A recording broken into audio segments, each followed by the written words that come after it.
오늘 말씀의 제목은 약속 그리고 새 약속이라는 말씀입니다.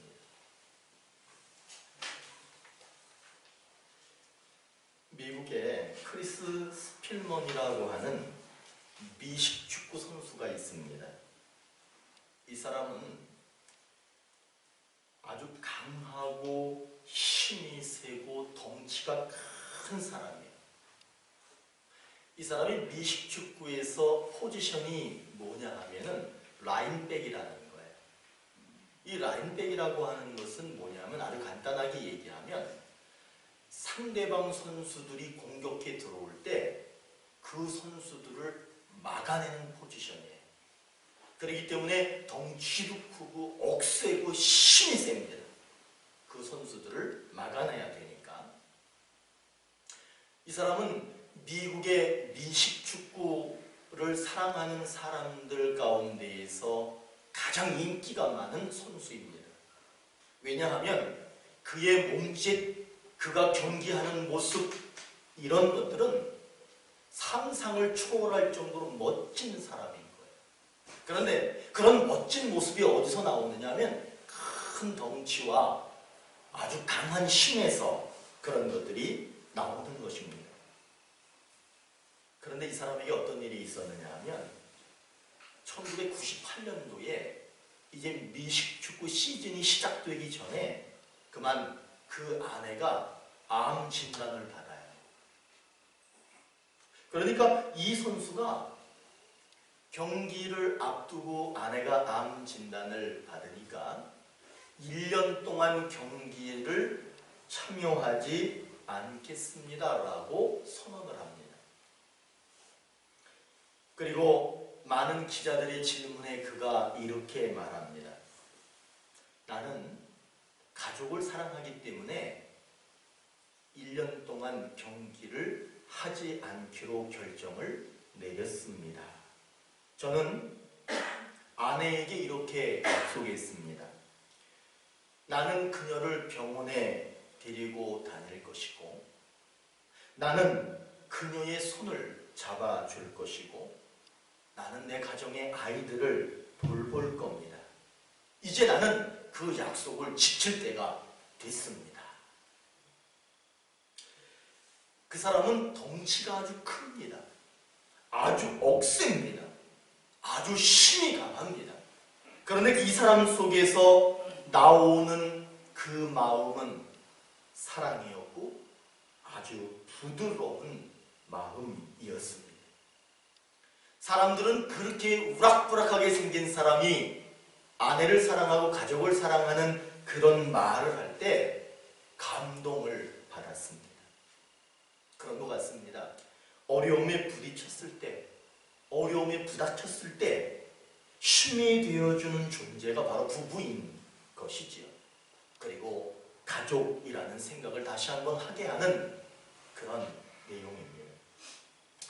성경에도 하나님과 하나님을 믿는 사람들 사이를 뭐라고 표현하느냐 하면 부부라고 표현하고 있습니다.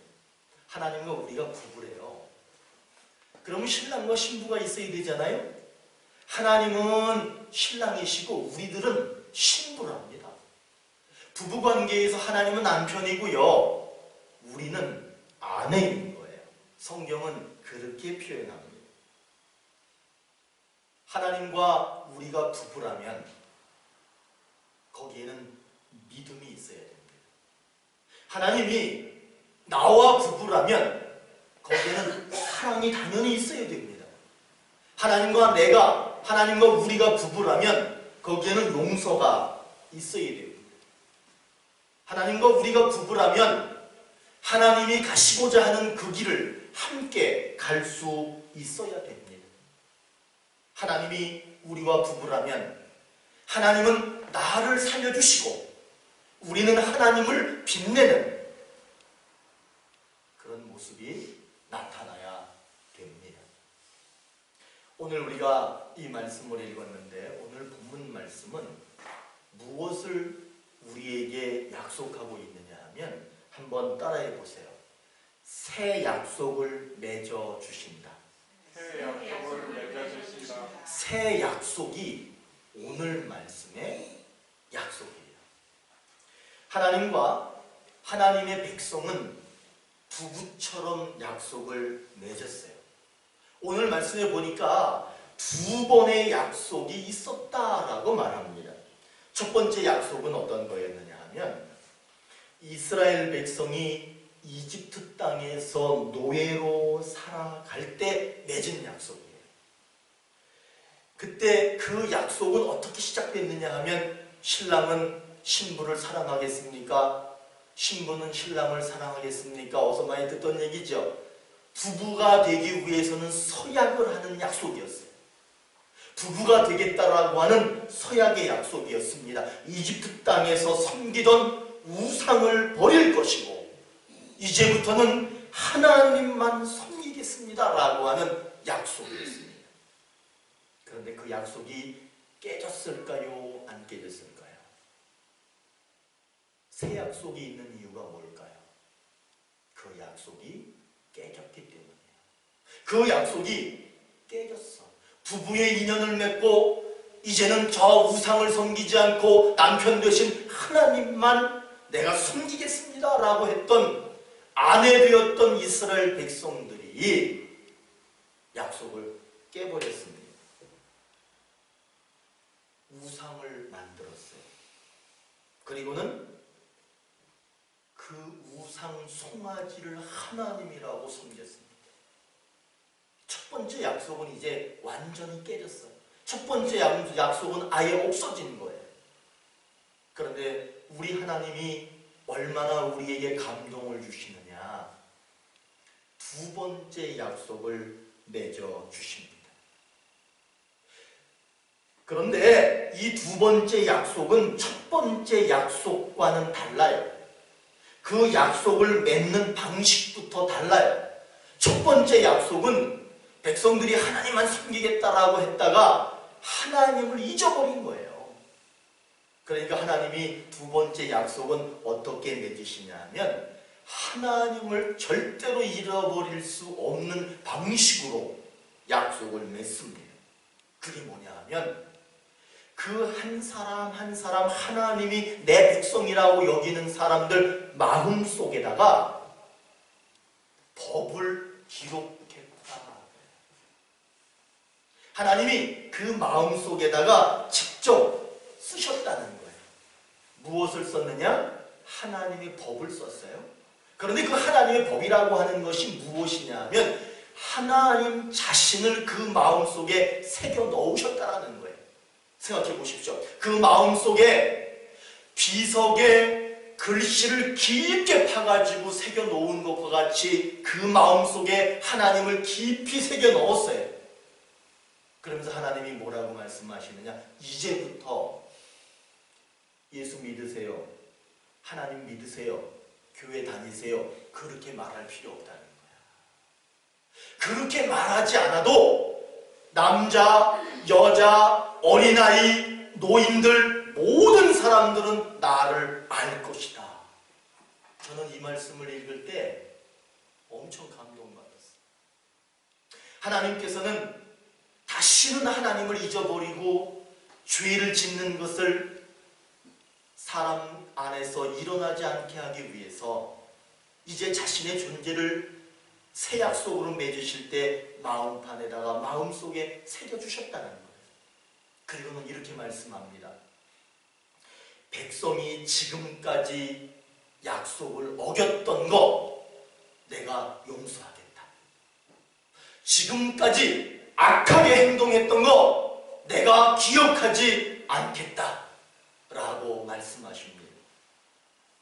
그분은 이제는 우리가 잘못했던 거, 첫 번째 약속 깨뜨린 거 이런 것들을 다 기억하지 않고 두 번째 세운 약속, 새 약속만 기억하시겠다 이렇게 말씀하고 계십니다. 첫 번째 약속은 하나님의 백성들이 하나님 버리고 우상을 섬기면서 깨져버렸어요. 그런데 거기에서 문제가 뭐였느냐 하면 하나님을 잊어버렸다는 거예요. 그 기억 속에서 마음 속에서 남편을 잃어버렸다는 거예요. 그래서 두 번째 약속은 하나님께서 조금은 일방적인 듯해요. 우리하고 의논해서 세웠더니 우리가 그걸 어기더라는 거예요. 그랬더니 하나님께서는 조금 일방적으로 그 사람들 마음속에 하나님의 법을 쓰시고 하나님 모습을 거기에 새겨주시는 거예요. 그렇게 해서 두 번째 새 약속이 이루어졌습니다. 이 두 번째 약속은 새 약속인데 이제 우리 안에 있는 약속은 어떤 거냐 하면 약속입니까? 새 약속입니까? 새 약속입니다. 첫 번째 약속은 그냥 사라진 거예요. 우리가 죄 짓고 잘못하고 악행을 저지르고 했던 것들은 하나님이 기억도 하시지 않기 때문에 그건 이제 우리에게 없는 거예요. 우리에게 있는 것은 이제 새 약속만 있습니다. 남편 같은 하나님 우리 안에 계십니다. 부모님 같은 하나님 내 안에 계시는 거예요. 친구 같은 하나님이 내 안에 계시는 거예요. 그분이 그렇게 우리 안에 계시겠다라고 새롭게 약속을 맺어 주셨습니다. 누가복음 22장 20절에 이르시되 이 잔은 내 피로 세우는 새 언약이니 곧 너희를 위하여 붓는 것이라. 예수님께서 제자들과 최후의 만찬 마지막 식사를 하시면서 포도주를 따라 주시면서 하셨던 말씀이에요. 거기에서 뭐라고 하시느냐면 새 언약. 그래서 저는 이제 알았습니다. 하나님께서 새롭게 맺어주신 이 두 번째 새 약속이라고 하는 것이 바로 이거구나. 그게 뭐냐 하면 예수님이 우리가 죄인 되었을 때 우리를 위해서 피를 흘리셔서 구원의 완성 이루신 것이 새 약속이구나 라고 하는 것을 발견하게 됐습니다. 여러분, 우리에게 있는 것은요 그리스도의 보혈이에요. 그리스도께서 우리에게 이루어주신 구원의 완성만이 우리 안에 있는 거예요. 여러분, 죄 짓습니까? 여러분, 그럼 죄책감이 있습니까? 그런데 그거 기억하지 말라는 거예요. 그리스도 안에 있는 한 그거는 다 하나님도 기억하시지 않는다라고 말씀하고 계시기 때문에 그렇습니다. 우리 안에 하나님 자신을 새겨 넣으셨어요. 이제 우리는 하나님을 잊어버릴 수 없습니다. 하나님과 떨어지고 싶어도 떨어질 수 없는 그런 사람들이 되었습니다.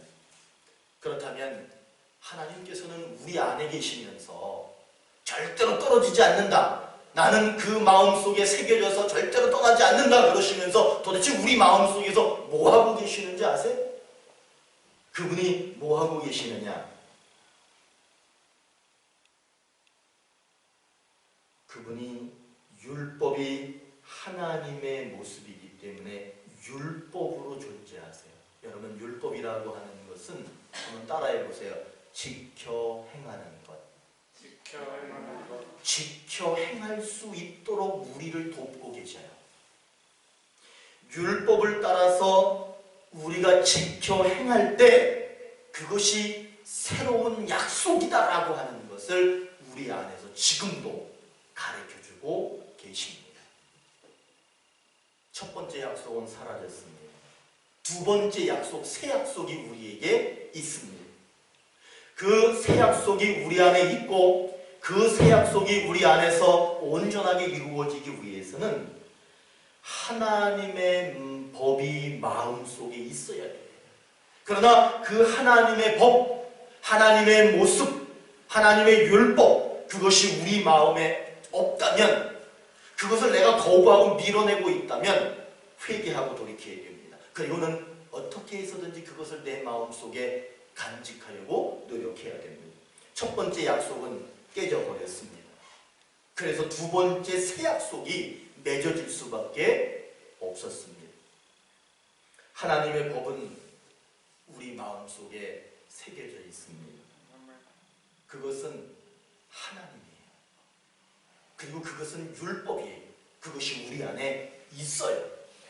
그러나 하나님이 새겨놓으신 율법이 없다면, 하나님이 우리 안에 없다면 두 번째 세우신 새 약속은 첫 번째 약속처럼 깨져 사라질 수밖에 없다는 거예요. 우리 아들이 초등학교 다닐 때 태권도장에 갔어요. 태권도장에 갔는데 도복을 입고 오잖아. 도복을 입고 딱 보면은 처음에는 무슨 색 띠를 띠냐면 흰색 띠, 하얀색 띠를 딱 메고, 그리고 몇 개월 다녀요. 한 달, 두 달 다녀. 그러다 보면 애가 이제 색깔이 바뀌어. 띠 색깔이 노란색으로 딱 바뀌어. 그리고 또 한두 달 더 다녀. 그러면 무슨 색깔로 바뀌어? 파란색으로 바뀌어. 그러다가 또 더 다니면 빨간색으로 바뀌어. 그러다가 나중에 가서는 그게 검은색으로 바뀌어. 이제부터 걔는, 우리 아들은 이제 검은색을 하고 다니지 하얀색이나 노란색이나 파란색이나 빨간색이나 그거는 하지 않아요. 그런데 저는 그 검은색을 보면서 뭘 보느냐 하면 저 안에 하얀색이 있고 저 안에 노란색도 있고 저 안에 파란색도 저 안에 빨간색도 있다는 걸 저는 알아요. 왜냐하면 검은색은 그렇게 흰색부터 빨간색 모든 시간과 과정을 다 포함하고 있기 때문에 그런 거예요. 우리 딸이 초등학교에 들어갔어. 그리고 6년 동안 열심히 다니다가 중학생이 됐어요. 이제 중학생이 됐으니까 너는 이제 초등학교 다 잊어버려도 돼. 그렇게 해서는 안 됩니다. 걔가 중학생이 됐다라고 하는 것은 초등학교 6년이라고 하는 것을 포함한 중학생인 것이지, 그 초등학교가 사라지고 갑자기 중학생이 된 것은 아니에요. 중학생을 보면은 쟤는 초등학교를 다녔구나 라고 하는 것을 알 수 있는 거죠. 그리고 제가 어릴 때, 그전에는 그런 질문들을 많이 하셔서 제가 마을 이렇게 지나가면 동네 어르신들이 저한테 뭐라고 물어보냐면 이렇게 물으셔. 너 아버지 성함이 어떻게 되시냐? 나를 묻질 않고 너 아버지 성함이 어떻게 되시냐? 그렇게 물어요. 그러면 제가 제 아버님은 김자, 문자, 부자를 쓰시는 분이십니다. 또 이렇게 제가 또 얘기를 해. 그러면 그 어르신들이 뭐라고 말하냐 하면은 김가네로구나.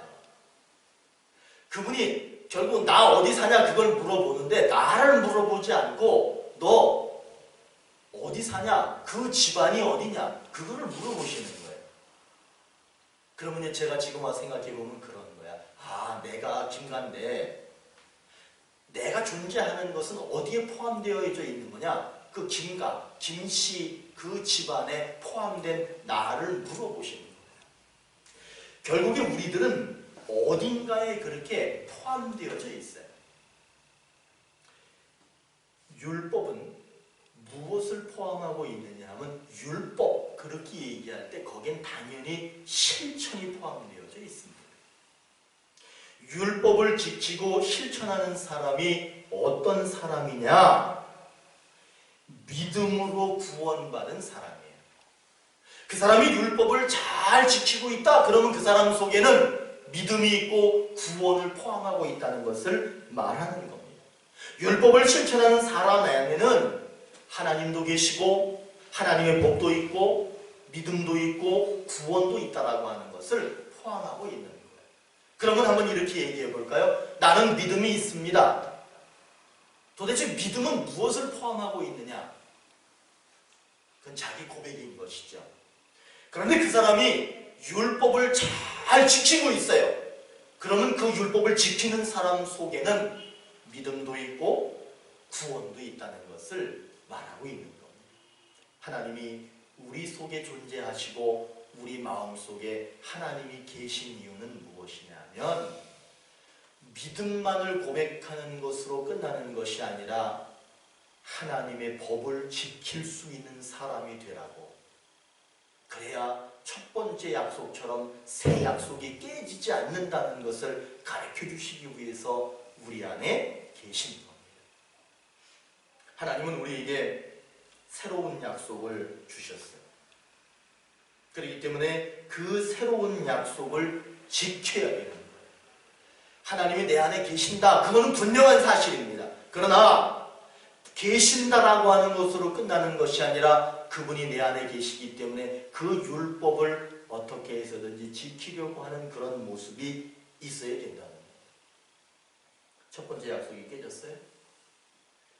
새 약속을 맺으신 것은 하나님을 다시는 잃어버리지 않도록 하나님께서 자기 자신을 마음속에 새겨 넣으신 겁니다. 하나님이 우리 안에 계신다, 그런 말씀이에요. 하나님이 계신 마음을 가지고 우리가 그렇게 살아가면 그 자체가 새 약속이 이루어지고 새 약속을 이루는 삶이 되는 겁니다. 제가 고등학교 3학년 때 처음 교회 나갔어요. 그때 저는 무슨 생각 가졌냐면 세상에 있는 모든 사람 단 한 명도 빼놓지 않고 다 교회 다녀야 된다. 이 생각을 한 거예요, 제가. 왜냐하면 교회 가니까 좋은 거예요. 교회 가야 좋은 일이 생기는 거예요. 그래서 제가 이렇게 볼 때 교회 안 다니는 사람들 보면 저 사람들 큰일 난 거야. 다 빨리 교회 가야 되는데 큰일 났어. 그래가지고 늘 기도하기를 하나님 이 세상에 사는 사람, 모든 사람, 태어난 사람, 아직 태어나지 않은 아이까지도 다 교회 나가게 해주세요. 이게 제 기도 제목이었어요. 근데 그 마을에 결혼해가지고 들어와 사는 새댁이 있었어. 그 내가 길거리 지나가다가 내가 그 사람을 봤어. 주일날 아침에 9시 40분에 내가 그 집을 찾아갔어요. 나 그분하고 얼굴도 몰라. 근데 제가 찾아갔어.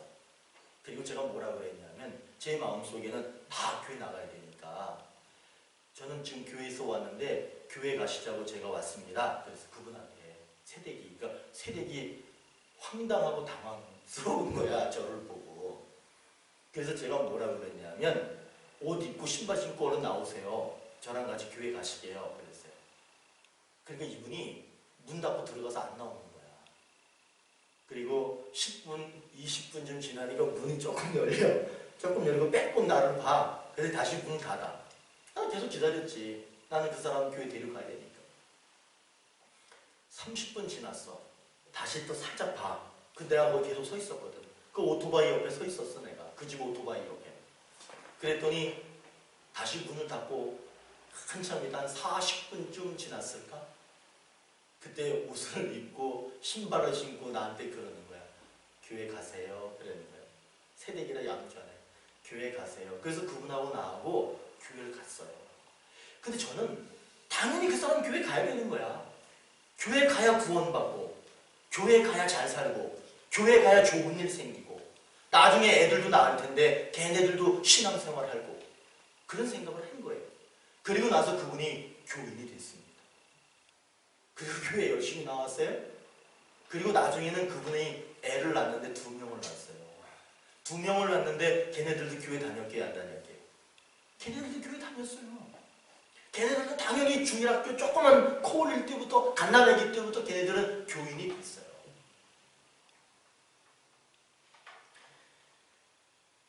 하나님과 백성들이 약속을 맺었는데 첫 번째 약속은 백성들이 잊어버려서 깨졌어요.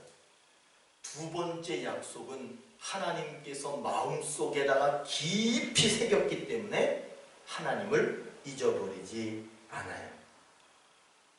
우리 안에는 하나님 법이 있어요. 그리고 우리 마음뿐만 아니라 이 세상에 살고 있는 모든 사람 속에는 하나님이 있어요. 그 하나님이 있는데 그 사람들이 그럼 왜 교회 나오지 않지? 그 사람들은 왜 예수님을 믿지 않지? 그거는 누군가가 그거를 건드려주지 않기 때문에 그런 거예요. 아, 저 사람은 안 돼. 그렇게 말하면 안 돼. 저 사람은 안 돼. 그거는 하나님의 우리에게 새 약속 맺어주시는 것을 거부하는 거예요. 이제는 우리는 무슨 생각을 가지고 살아야 되느냐? 우리 안에 하나님이 있어요. 깊이 새겨져 있어요. 그래서 내가 여기 나와 있는 거예요. 그리고 저 아직 예수님 모르는 사람들 같은 것처럼 보이는 그런 사람들 속에도 하나님이 있어요. 여러분 그걸 믿으시기 바랍니다. 첫 번째 약속은 끝났어요. 그러나 두 번째 약속, 하나님이 우리 마음속에 깊이 새겨주신 것, 그거는 새롭게 맺어진 사실입니다. 우리 마음속에 하나님의 법이 깊이 새겨져 있어요. 하나님이 우리 마음속에 단단하게 자리 잡고 계세요. 그러면 하나님께서는 우리 마음속에서 단단하게 자리 잡고 계시면서 또 무엇을 하시느냐? 악행을 용서하세요. 우리의 악행을 용서하십니다. 우리가 지은 죄를 기억하시지 않습니다. 그분은 우리가 죄를 짓고 잘못을 할 때마다 뭐 하고 계시느냐 하면 지우개로 지우듯이 자기의 기억을 지우고 계셔요. 그분이 우리 안에 있는 한 우리는 죄인이 아니기 때문에 그렇습니다. 우리 마음에 견고한 말뚝처럼 자리 잡고 계십니다. 여러분, 이제 첫 번째 약속은 기억하실 필요가 없습니다. 그리고 두 번째 약속은 절대로 깨지지 않습니다. 왜냐? 그리스도께서 그 피로 약속을 이루셨기 때문에 그렇습니다. 내 마음에, 그리고 모든 사람들 마음속에, 이 땅에 존재하는 모든 사람들 마음속에 하나님이 새겨져 있다는 것을 이제 아셨습니다. 이제부터는 우리도 새로운 약속이 우리 안에 있다는 것을 믿으시면서 그 새 약속을 지켜라, 그렇게 말 안 하겠어. 여러분 따라해 보세요. 기억하자. 기억하자. 새 약속이 있다는 것을 기억하시면서 하나님과 늘 함께 동행하시기를